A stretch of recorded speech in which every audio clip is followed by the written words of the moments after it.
What's up YouTube? So it's the last day with the R3 and I was thinking that why not I do the rev matching video on this motorcycle. Actually, when I say that this is a tutorial for India, I wanted to do it on a single cylinder. So I was looking for an R15 version 3. I didn't got that.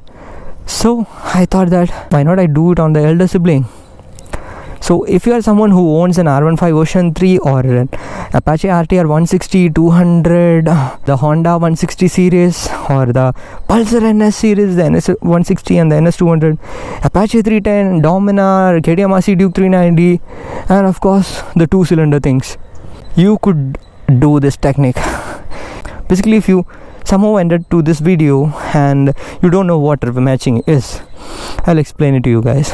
Than explaining it is much easy to show, but I'll tell you. So if you might have seen some motorcycle, especially performance motorcycle, do this thing that they do this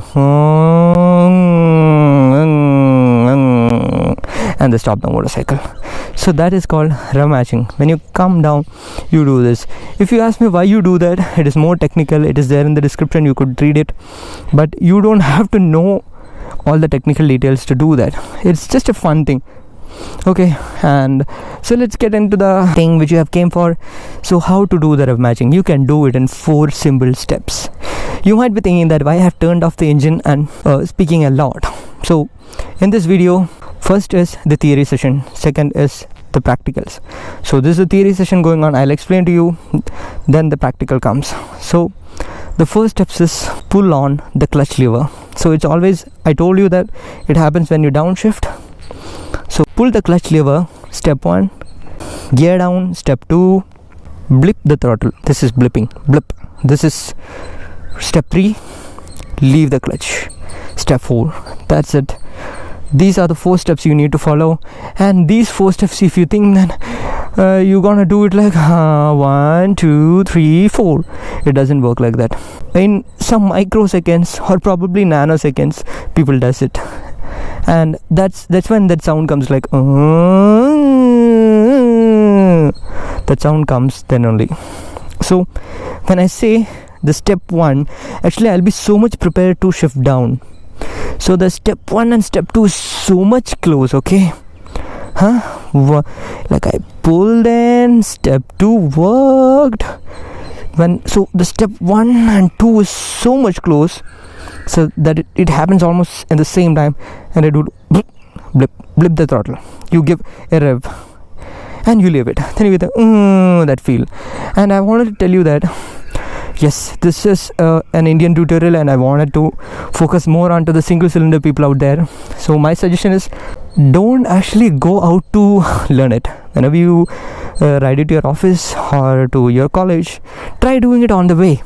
And my suggestion is, if you're learning this, try to do this technique from 4th gear to the 3rd gear in the initial days, because that's some gear which will forgives you more, less mistakes.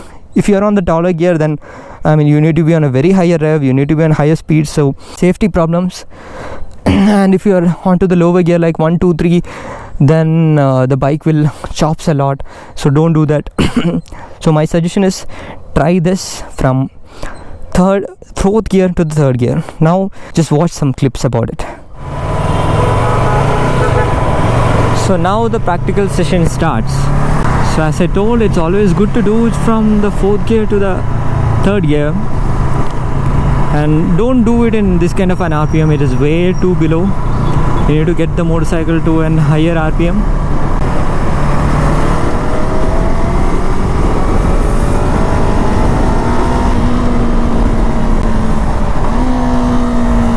That's how it goes. Okay, so it's in 4th gear now. Step 1, pull the clutch. Step 2, gear down, which happens so quickly and simultaneously. Blip the throttle. I'll just show to you. This is not the exact RPM. 1, 2, 3, 4. Unfortunately, I won't be able to show the step 2, my leg, but I'll try to show it once again. Okay, 1, 2, 3, 4.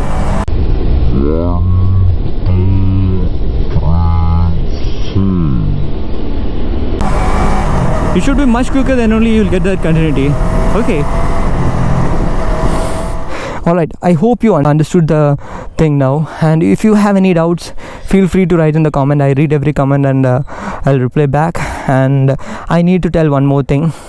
As I told, do not go out just to learn this thing, just learn it on your daily basis. And if you are not able to do that on a motorcycle, there are two things: either you are not able to do it, or the motorcycle is not cooperating with you. So if you feel that the motorcycle is not allowing you, so you are trying something on a way different motor which is not designed for this.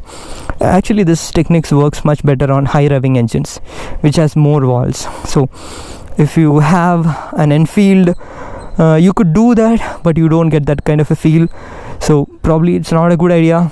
So stick to the motorcycle which is like much more sportier in manner, and you could do that.